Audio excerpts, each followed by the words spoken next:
In the 27th century, humanity learned what it meant to be small again. The stars were no longer distant dreams.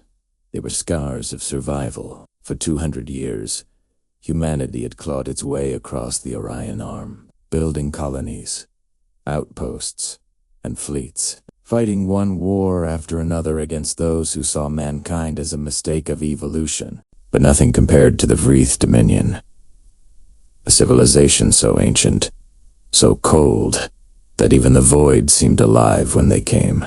They didn't conquer worlds. They erased them. In the dark stretch of space known as the Epsilon Reach, 27 human ships hung silent. The 7th Terran Defense Fleet battle-worn.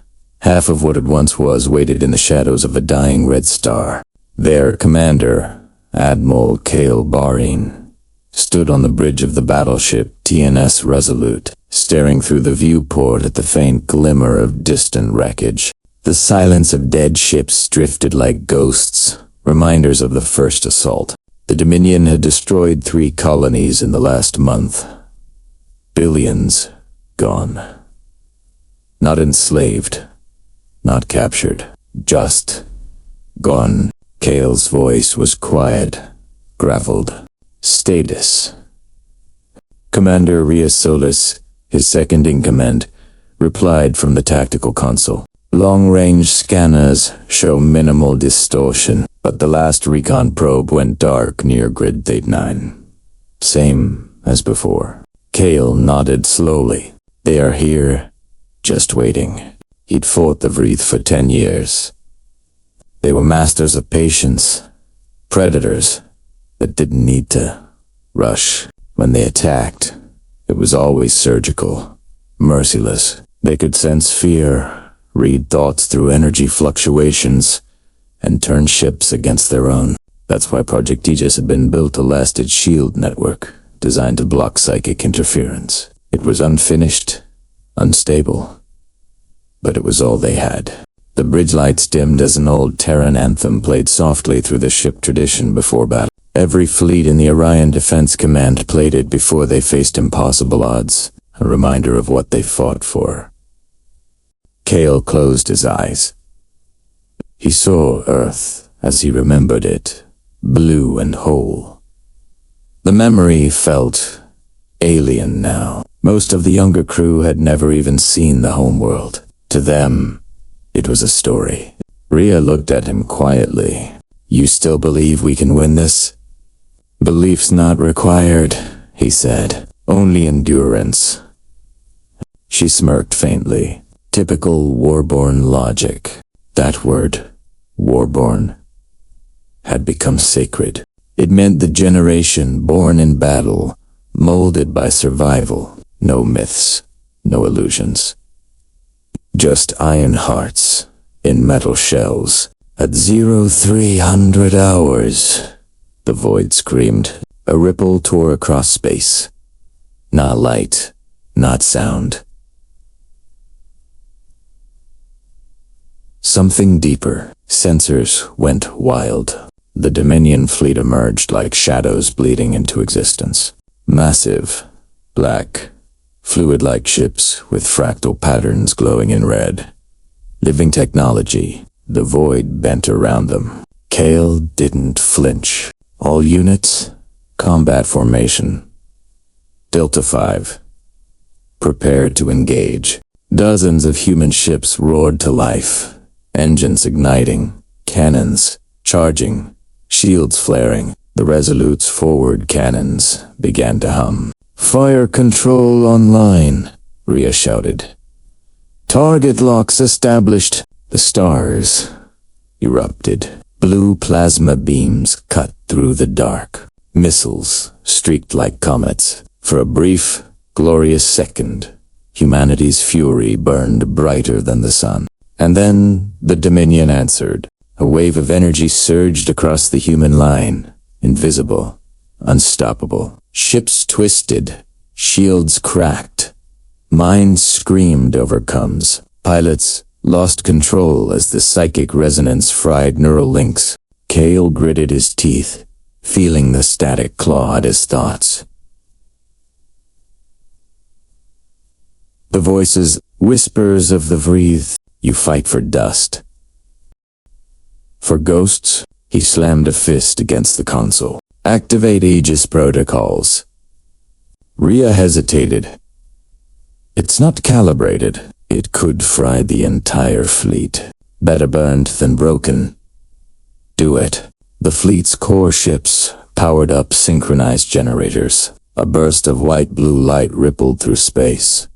A shimmering dome of energy expanding outward. The psychic interference faded instantly. Silence. Then, laughter and cheers across comms. The shield worked. For the first time in years, humanity pushed back. The Resolute and her escorts surged forward. Plasma cannons tearing through Dominion ships. One by one, the black vessels erupted into bursts of crimson fire. We're holding them, shouted Rhea.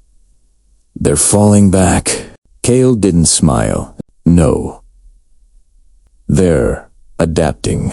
And they were. The Dominion ships began to split apart, reforming like liquid metal, sending swarms of drones in waves. Each drone moved faster than any human fighter. The Aegis field began to flicker. Kael turned to Rhea. How long before overload? 3 minutes, maybe less. Then we make it count. The human fleet formed a wedge. Classic Warborn maneuver. Old school. Brutal. Suicidal. Kael transmitted to every ship. This is Admiral Varin. We've stood here before, on broken worlds, against impossible odds. But today, they meet the last breath of humankind. Old D-line, no matter the cost, Rhea whispered. They'll hear you all the way back on Earth. Good, Kael said. Let them remember who we are. The fleet surged forward. Weapons blazed, hulls burned, and one by one, ships disappeared in light. The Vraethe flagship loomed ahead. A monolith of black spires and pulsing red veins. Kael set a collision course. Rhea, take the helm. Full thrust. You're insane. We're all Warborn. The Resolute tore through the enemy swarm. Engines screaming, armor melting. At the last second, Kael transmitted a data burst. Aegis core schematics and the fleet logs to every surviving ship. If we fall, someone must carry the fire. The Resolute rammed the Vraethe flagship. Impact. Silence. Then a blinding explosion that split the void itself. Hours later, debris drifted silently. The Aegis field collapsed, leaving behind only the wreckage of both fleets. A single human cruiser, TNS. Horizon emerged from behind a shattered moon, heavily damaged but alive. Inside, Rhea Solus staggered through the smoke. Admiral Varin, she whispered into the comms. No reply. Only ecstatic. She looked out at the ruins. The Dominion fleet shattered. Their flagship torn in two. The humans had won, barely, but she knew this wasn't over. The Dominion never died. They evolved. In the distance, faint red lights began to flicker again. They're still out there. She murmured, and so are we. Weeks later, a transmission reached the outer colony's encrypted, ancient Terran code. It carried Varin's final message. If you're hearing this, humanity still stands. The Vraethe believe they've seen our end, but they've only seen our beginning. The Aegis will rise again, and when it does, we'll take back the stars. The message ended with an old Earth phrase, carved into the Warborn creed. From the ashes, we rise, and somewhere, deep within the Orion frontier, a new fleet began to assemble. The war was far from over. If you felt the fire burn in this story, make sure to hit subscribe, drop a like, and share it with those who still believe in the strength of humanity. Your support keeps the war going, and the next chapter rising.